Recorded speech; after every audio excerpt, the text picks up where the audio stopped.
하이닉스와 삼성전자의 양사 합산 영업이익이 300조를 돌파할 것이다.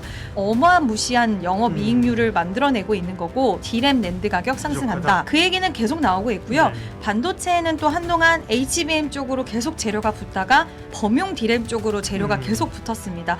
근데 탄력이 떨어질 수 있는 구간에 HBF가 나왔는데 여기서 포인트는 그럼 누가 제일 잘하느냐? 우리나라가 제일 잘한다. 2월 6일 상당히 주가가 흔들리는데 안녕하십니까. 예민수의 경제토크 시작합니다. 오늘은 이지스탁 이지은 대표님 모셨습니다. 반도체 얘기부터 이야기 풀어가도록 하겠습니다. 어서 오십시오. 안녕하세요. 와, 장인보 롤러코스터가 그죠? 예, 장난 아닌 상황입니다. 안전벨트 단디매라 네. 해야 되는데요. 반도체가 어쨌든 시장의 중심에 있고 삼성전자 하이닉스의 움직임에 따라 지수도 급등했다가 또 큰 폭으로 하락하고 하는데요. 주가가 요동을 치지만 그래도 삼성전자 오늘 같은 경우 이제 방송하는 날 주가가 이제 밀리는 날인데 잘 버팁니다. 그죠? 네, 네. 삼성전자의 저력은 정말 대단하다라는 생각이 드는데요. 네. 오늘 거의 보합권까지 말아 올렸고 지금도 2% 하락이긴 하지만 양봉의 흐름을 나타내고 있습니다. 그래서 전체적으로 대기 매수세 자금이 어디로 들어가고 있나를 생각해 보면 네. 항상 반도체를 선택을 많이 하는 것 같아요. 결국에는 실적을 바탕이 된 상황 속에서 성장에 대한 모멘텀도 견조하다 보니까 지금 빅테크 기업들은 흔들리고 있잖아요. 최근 들어서. 그럼에도 불구하고 이렇게 강세 흐름이 나타나는 건 지금 수요에 대한 지속 여부가 전제가 되고 있기 때문에 실적과 성장에 대한 모멘텀에 시장은 기다렸다가 빠지면 사자라는 이런 투자자들의 심리들이 강하게 작용이 되고 있는 것 같습니다. 결국 말씀하신 실적입니다. 이제 천조전자. 그 미국이 천조국이라고 항상 미국을 얘기했거든요. 왜 그런지 아세요? 모르죠. 천조국. 네. 미국의 그 국방비가 1,000조 원 넘었다 그래가지고 이렇게 약간 그 디펜스, 나 이 군사 무기 이런 거 좋아하는 방산하시는 분들 알아요. 천조국이라 그랬는데 와 삼성전자가 시가총액이 그죠? 네. 1,000조 원을 넘어섰으면서 이제 천조전자라는 얘기가 달렸는데 과거 같으면 이렇게 올랐다 사실 밀리면 훅 밀리는데 기본적으로는 말씀하신 것처럼 실적이 백업이 된다는 거죠. 네, 일단 2026년에 하이닉스와 삼성전자의 양사 합산 영업이익이 300조를 돌파할 것이다. 얼마 전까지 300조라니요. 450조도 나왔더만요. 그죠? 네. 얼마 전까지는 200조였거든요. 그렇죠, 네. 근데 이제 300조 말씀하신 것처럼 450조. 그러니까요. 이게 자고 일어나면 영업이익 추정치가 올라가고 있는 상황인데 네. 여기서 중요한 건 이번에 4분기 실적 발표를 잘 보면 SK 하이닉스의 영업이익률이 무려 58%였는데 통상 제조업 같은 경우에는 이 정도의 영업이익이 나오기가 힘들거든요. 그렇죠. 근데 네. 이거는 어마무시한 영업이익률을 만들어내고 있는 거고 삼성전자도 메모리 반도체 부분만 보면 50%의 영업이익률이 달성이 되었다. 이런 부분들이 실적이 계속해서 강력하기 때문에 지금 전체적인 합리적인 밸류다라는 의견이 많고 네. 비싸지 않다라는 의견들이 상당히 많습니다. 그래서 자고 일어나면 목표가 상향 리포트가 나오는 것 같은데 지금 대표적인 행동주의 펀드라고 불리는 영국계 서드포인트 같은 경우에도 네. 지금 한국의 첫 투자처를 SK 하이닉스와 SK 스퀘어로 꼽았다라고 하더라고요. 이렇게 좋은 기업이 그죠? 네. 막 했는데 저희들이 돈 많이 달라는 거예요. 얘들은 행동주의 펀드니까 그래놓고서는 하이닉스에서 무슨 어쨌든 이거 해라 저거 해라 하는 거고 그죠? 네. 어쨌든 간에 그죠? 네. 외국인도 관심이 있다. 네. 네, 그래서 이런 부분들이 결국에는 심리적으로 좀 긍정적으로 작용하는 것과 결국 네. 실적이 바탕에 있다라는 것을 확인시켜주는 대목이고요.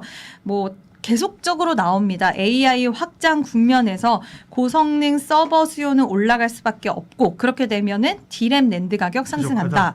네, 그 얘기는 계속 나오고 있고요. 네. 트렌드포스에 따르면 1분기 메모리 가격 같은 경우에는 기존에는 이제 50에서 한 60% 오르지 않을까라고 생각을 했는데 네. 본인들이 보니 90에서 95% 정도 범용 D램은 상승할 수 있을 거라고 전망을 하고 있고요. 낸드 같은 경우에는 30에서 한 38% 올라가겠지라고 생각을 했는데 지금 55에서 60%는 가격이 더 상승할 수 있다라고 전망을 내놓기도 했습니다.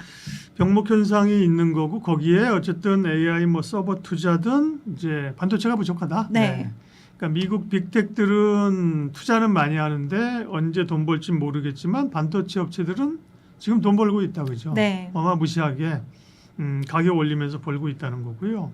또 최근에 이 반도체 시장의 국내 투자자들의 변화가 HBM 광풍이 한 번 있었잖아요, 그렇죠? 네. 그러면서 SK 하이닉스와 한미 반도체가 정말 주도하던 시장에 있는데 HBF라는 것이 이제 HBM을 대체할 거다 이런 얘기가 나왔습니다. 네. 네, 일단 시장은 어쨌든 새로운 이슈와 모멘텀, 재료가 있어야지 연속성을 가지고 올라갈 수가 그렇죠. 있는 건데 반도체에는 또 한동안 HBM 쪽으로 계속 재료가 붙다가 한동안 범용 디램 쪽으로 재료가 계속 붙었습니다.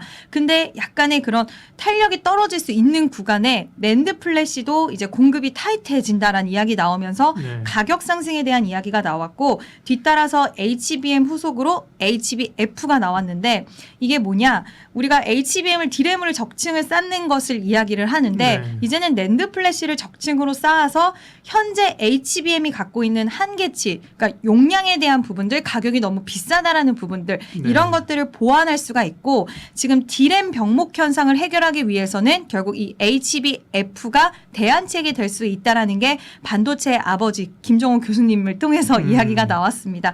그러면서 시장은 낸드도 정말 중요하구나. 이제는 학습에서 추론으로 넘어가는 그 과정 속에서 우리가 대화했던 거를 다 기억을 하고 저장해서 무언가 결과를 내는 시장으로 간다라고 한다면 이 낸드 시장도 중요한데 여기서 포인트는 그럼 낸드 시장 누가 제일 잘하느냐? 우리나라가 제일 잘한다. 구조적인 변화가 발생을 하는데 여기서 삼성전자와 하이닉스의 능력치가 가장 뛰어나기 때문에 10년 뒤에는 HBF 시장의 HBM을 뛰어넘다라는 이야기가 나올 정도지만 여기서 누가 핵심적인 역할을 할 것이냐. 우리나라 두 기업이 핵심적인 역할을 할 것이다라는 의견도 많이 나오고 있는 또 상황입니다. 한 번 이제 대전이 벌어지겠군요. 네. 그분 김정우 교수님 기사 저도 읽었는데 그분이 반도체 아버지예요? 네, 아버지 한번 그렇대요. 모셔야겠네. 방송에서 작가님들한테 와이투데이에서 한번 모시라고 얘기해놨는데 그렇군요. 사실은 지금으로서는 HBM 뭐 우리가 주지의 사실이 삼성이 손 놓은 HBM을 가지고 하이닉스가 대박을 친 거 아니에요, 그죠? 네. 그리고 지금 이제 HBM4를 놓고 두 회사가 대전이에요, 그죠? 하이닉스는 우리가 지금 뭐 압도적인 점유율을 가지고 있어. 전자는 뭔 소리야? 기술력으로 우리가 이러고 있는데 지금 HBF, HBF, 낸드 플래시로 HBF 쪽에서 또 뭔가 대전이 일어난다. 그럼 여기서는 뭐 두 회사 중에 누가 더 잘하는데? 일단 공개된 부분에 의하면은 SK 하이닉스가 좀 더 빠르긴 한 것 같아요. 왜냐하면 엔비디아 신규 플랫폼에 HBF가 탑재된다라는 걸로 전망치가 나오는데 여기서 하이닉스는 지금 내년 양산을 목표로 HBF를 지금 개발하고 있다라고 하고요. 네. 샌디스크도 대표적인 이제 낸드 플래시 관련 기업, 미국 기업인데 지금 지난해 7월에 HBF 관련돼서 자문위원회, 기술자문위원회를 출범했다라는 이야기도 좀 있습니다. 근데 우리나라 두 사를 비교를 해보면 SK 하이닉스가 좀 더 구체적인 로드맵을 지금 제시를 한 그런 상황입니다. 네. 그렇군요. 서로 또 뭐 잘한다고 하겠죠, 그죠? 네. 네. 이거는 제가 우리보다 잘해요. 이렇게 얘기해주면 좋은데 그렇게 얘기 안 하죠, 그죠? 안 하죠. 자기 잘하는 것만 얘기를 하니까. 네. 새로운 기술 변화. 우리가 HBM이 처음에 뭐 하이 밴드 위스 뭐야 이거 뭐 하다 한참 공부했잖아요, 그죠? 네. 근데 엄청 시세를 만들었어요, 네. 그죠? 물론 HBF가 그렇게 될지 안 될지는 사실은 몰라요. HBM만큼 될지 안 될지는 모르나 알면 뭐 집 팔고 소 팔아서 우리 여기 안 있죠, 그죠? 지금 몰디브에 가서 모히또 마시고 있죠, 그죠? 그래도 공부를 해야 되고 따라가야 되는 거고요. 몰디브가 모히또에 가서 몰디브 마시고 있죠, 그죠?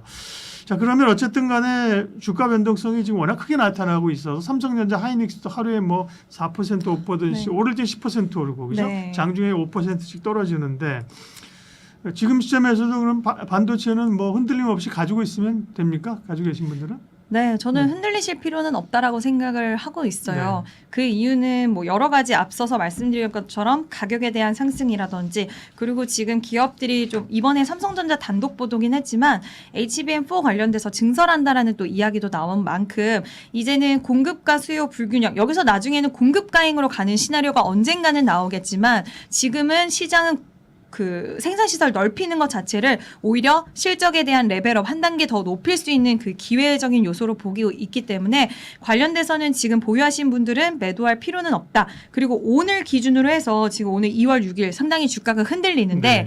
시장이 이렇게 흔들릴 때 월요일에도 주가가 엄청 많이 빠졌었고 오늘은 어제에 이어서 연이어 하락이 주식시장에 나타나고 있는데 가장 회복력이 빨랐던 쪽이 어디인가를 한번 고민을 해보면 반도체, 소부장이었습니다.